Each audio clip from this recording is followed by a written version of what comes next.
In this exercise, we're going to learn how to place a flat roof over the top of our main building. One of the things I'd like to do is come over here to where level 4 as well as level 5 is located. And that's underneath the floor plans in the project browser. Now, level 4 and level 5 are really badly named. Level 4 is our roof level. Level 5 is the top of parapet, which means the top of where these walls are located at. So let's rename these to correspond with what these levels actually are. To do that, highlight on level 4, right-click on it, and then go to Rename. From here, type in Roof and click on OK. When it asks, would you like to rename the corresponding level and views, just tell it yes. By doing this, you're renaming the ceiling plan for that level to be called Roof. Now, realistically, we'll probably never place a ceiling on that level, but that's what it's doing. For level 5, do the same thing. Highlight it, right-click, and then go to Rename. And we're just going to call this TOP for top of parapet, and click on OK. Hit yes. We can see it's renamed it underneath ceiling plans as well. Now, because this is going to be our roof plan, at least for the main roof, we're going to double-click on the word Roof underneath Floor Plans. And now we're in the roof plan view. Currently, we're looking down and we can see some walls. We're going to draw our roof in all the way around the perimeter here. To accomplish that, we need to activate the Roof tool from underneath the Architecture tab on the ribbon. Select on Roof, and before you do your first click, there's an option here that says Define Slope. This is going to be a flat roof. We don't want it to have any slope, so clear that checkbox out. Next, over here toward the right-hand side, and most likely you won't have this box. If you do, click on the word Draw.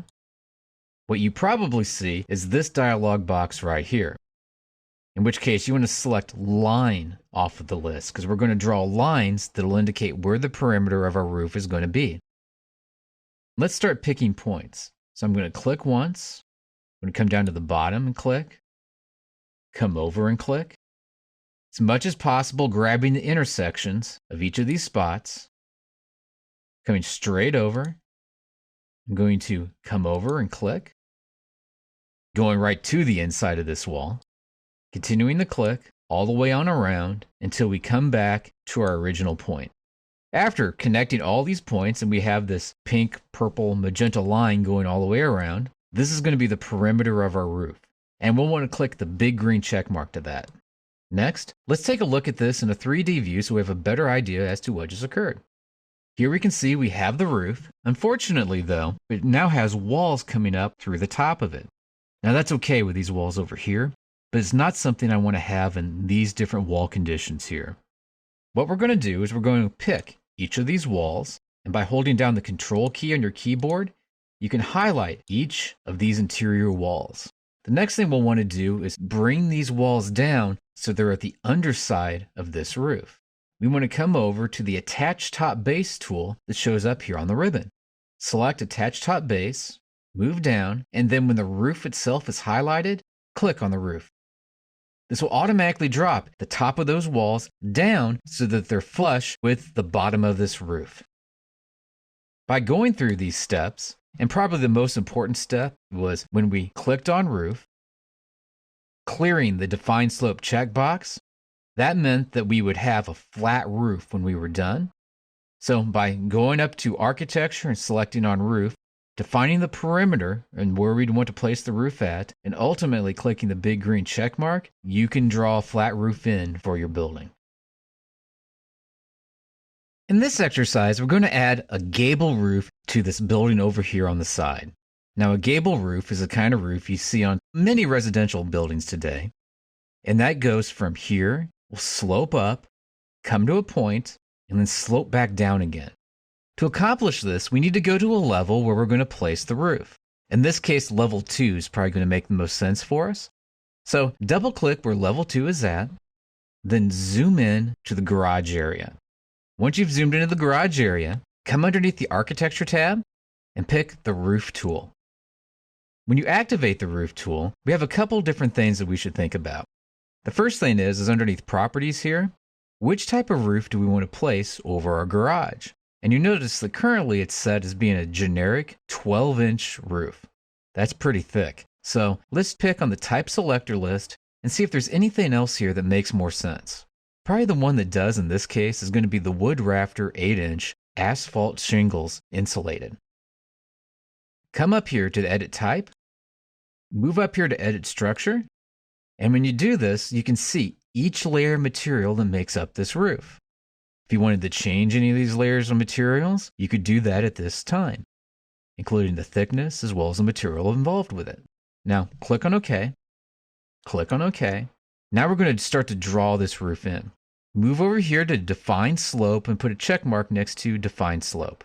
This slope is only going to be effective for 2 sides. So after we draw 2 lines, we're going to clear this checkbox out.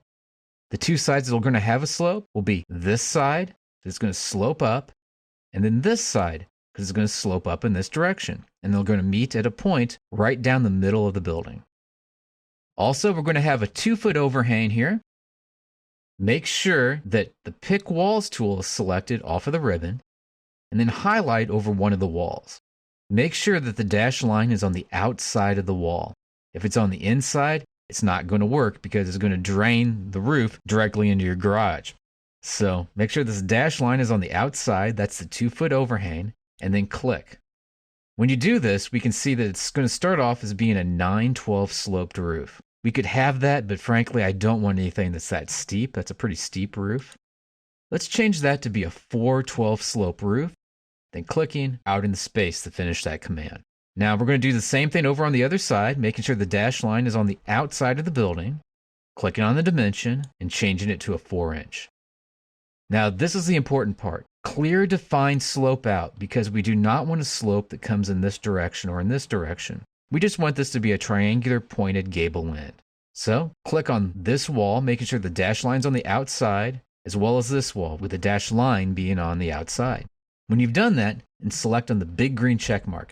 Now if you get a message saying, do you want to connect the walls to the roof? Then just say no to that message for right now, and you'll be in the exact same spot that we're at currently. Take a look at this in 3D. You'll see that your walls are in fact going through your roof, and definitely not the way that you want it to be. To fix this, click on each of these walls, and while there's a variety of ways to select multiple walls, the easiest for right now would just be to hold the Tab key down on your keyboard as you select on each of the walls. Once they're all highlighted, come up to Attach Top Base, select on that command off of the ribbon, and then pick on the roof. It's given a warning message, but its complaint is the fact that it can't create that top cap at the top of the wall. It's also having a problem with the brick soldier course that was at the top of the wall. I don't really care about that detail in this design, so we're just going to click the red X to get out of the warning box, click out in space to finish off the command. Then if we rotate this around by holding down the Shift key on the keyboard and the wheel on the mouse, we can see that this now has a gabled roof, and the walls are cleaning up fine at that roof surface. So to draw the gable, just remember, whenever you're executing the roof command, put a check mark next to Define Slope for each side you want to have slope up to make the gable. In this exercise, we're going to take a look at how a roof is actually constructed as far as its material properties are concerned. To see that, you have a couple different ways. You can either execute the roof command off of the Architecture tab up above, or just select on one of the roofs that are already there in the project. In this case, I'm selecting on the roof that's over this garage area over here on the side. And we can see that it's a basic roof, wood rafter, 8-inch. If we click on the type selector list, we can see a list of all the different roofs that are currently loaded into this project. Some of these are generic, which means they only have one material, and it's just a generic material, so it has no real material properties associated with it. Other things, such as the concrete deck, have concrete material or steel material associated with the steel truss. The slope glazing, it has glass material associated with it. If you have a roof that's sloping and it's made out of a glass panel, that's how you create it, with a sloping glazing of the roof. But let's take a look here at the properties of this basic roof wood rafter. Just click somewhere near your drawing area and select on the Edit Type button. When you do this, you'll see the Type Properties dialog box. Click on Edit next to Structure, you'll get Edit Assembly. This has the thicknesses of each material that make up your roof. If you want to change the thickness of any of these materials, simply highlight in the box, type in the number you'd like it to be, and then click in another box, and it will make that change. I'm going to change this back to 7.5 inches, and then just click back in the box. So these roofs are constructed underneath Edit Type in the Properties, and then I'm going to click OK to this dialog box, selecting on the Edit button next to Structure to get to the Edit Assembly dialog box, which has each of the roof materials as well as the thickness of each of those materials that make up your roof.